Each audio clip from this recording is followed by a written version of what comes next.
Cum s-a dus copilăria, eram prieteni mulți ca frații, ne jucam toți într-o curte, de-a săracii și bogații.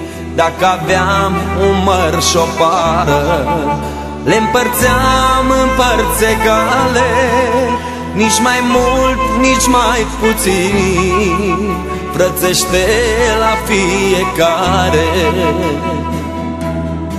Am mai trecut încă o zi, mi-e dor să fim iar copii.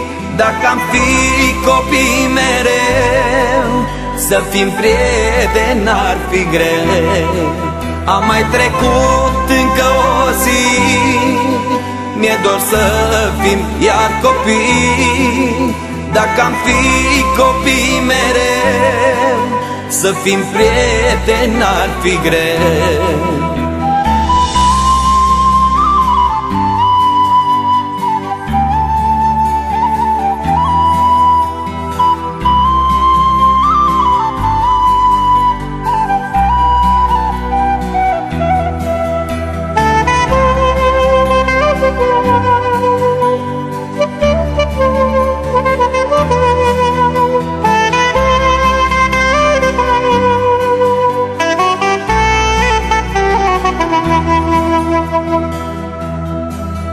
Am ajuns și-am crescut mari, ca norii ne-am împărțit. Unui putred de bogat, altul e sărac lipit.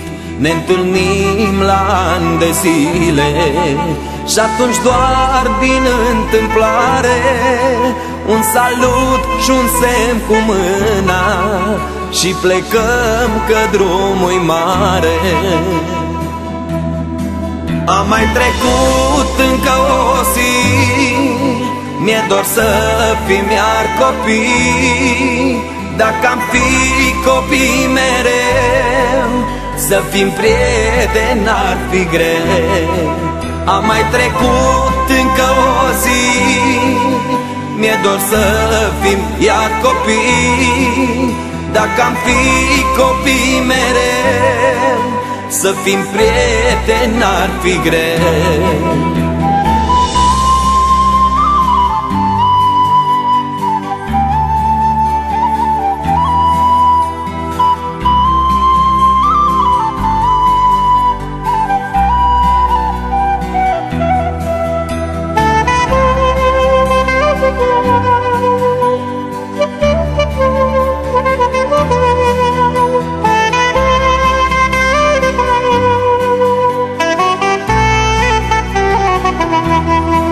Am mai trecut încă o zi, mi-e dor să fim iar copii.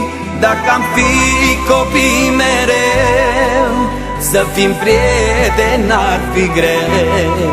Am mai trecut încă o zi, mi-e dor să fim iar copii. Dacă am fi copii mereu, să fim prieteni n-ar fi greu.